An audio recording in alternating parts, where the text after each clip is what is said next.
పులిహోర రాజా అనాలా? రామ్‌నితిన్ అనాలా? అయ్యో! రామ్‌నితిన్ అండి. మ్యాడ్ 1లో మాత్రమే పులిహోర రాజా అండి నేను. అంటే ఈ మూవీ ఇప్పుడు ఈ పార్ట్ 2లో పులిహోర రాజా అంటే పులిహోర ఏం కలపట్లేదా? లేదండి. స్టేజ్ దాటేసి బిర్యానీ దాకా వచ్చేసాను నేనిప్పుడు.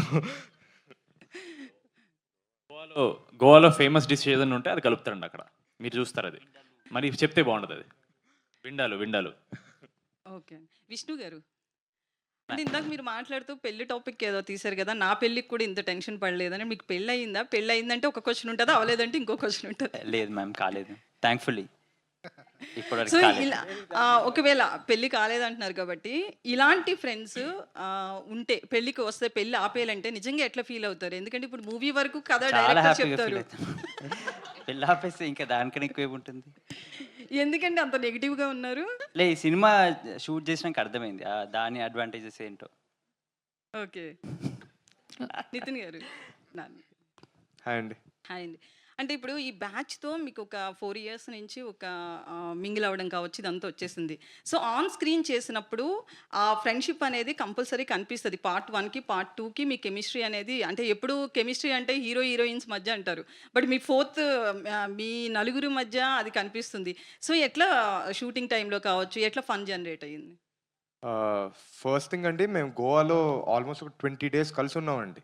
సో, ఎప్పుడు ఇక్కడ షూట్ అయితే ఎలా ఉంటదంటే ఈవినింగ్ 6 తర్వాత ఎవడి లైఫ్ ఆడిది అనేటట్టు ఆళ్ళు ఎవరికాళ్ళు ఇంటికెళ్ళిపోతారు. అక్కడ గోవాకొచ్చేటప్పటికి స్టార్టింగ్ ఫస్ట్ సెకండ్ స్కెడ్యూల్‌లోనే అండి మా గోవా.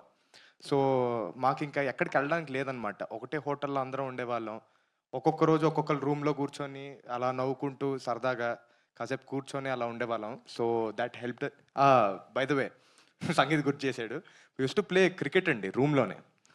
అందరం కూర్చొని అలా వన్ టప్ వన్ హ్యాండ్ ఔట్, గోడకు తగిలితే ఔట్ ఇలా ఆడుకుంటూ కూర్చునేవాళ్ళం అనమాట. సో, మేము అటు వెళ్ళడం చాలా హెల్ప్ చేసిందండి సినిమాకి. వంశీ గారు. మొన్న మా ఇదేంటి 'లూసిఫర్ 2' సినిమాలో 'ఎంపురాన్ 2' సినిమాలో ఆ సినిమా ప్రెస్ మీట్‌లో ఒక 'దిల్ రాజు' గారిని ఒక క్వెషన్ అడగడం జరిగింది. "ఏంటి సార్ థియేటర్స్ అన్నీ మీరే తీసేసుకుంటున్నారా ఏంటి?" అంటే, "మిగతా ప్రొడ్యూసర్స్ కూడా చాలా తెలివైన వాళ్ళే అండి. వాళ్ళ గురించి మీరెవరు టెన్షన్ పడక్కర్లొద్దు. వాళ్ళందరికీ కూడా థియేటర్స్ ఉంటాయి" అని చెప్పి. సో, దాని మీద ఏమంటారు? మీరు తెలివైన వాళ్ళని తెలుసు. బట్ మీకు సఫిషియెంట్‌గా మీ మూవీకి తగ్గట్లుగా మీ మూవీకి ఆడియన్స్‌లో ఉన్న రెస్పాన్స్‌కి తగ్గట్లుగా థియేటర్స్ వచ్చాయి అనుకుంటున్నారా? లేదండి. చాలా తక్కువ పడినియి. చిన్న సినిమాని తొక్కేస్తున్నారు. మీరందరూ ఎంత సపోర్ట్ చేసి నాకు దీనికి హెల్ప్ చేస్తే అంత బెటరు. చాలా చిన్న సినిమాని, 'ఎంపురాన్' ఇయన్నీ పెద్ద సినిమాల మధ్యలో నా చిన్న సినిమాని తొక్కేస్తున్నారు. థియేటర్లు సరిగ్గా ఇవ్వట్లేదు. మీరందరూ కొంచెం యాజిటేషన్ లాగా ఏదైనా చేసి పోరాడి నాకు థియేటర్లు ఇప్పించాలని కోరుకుంటున్నాను.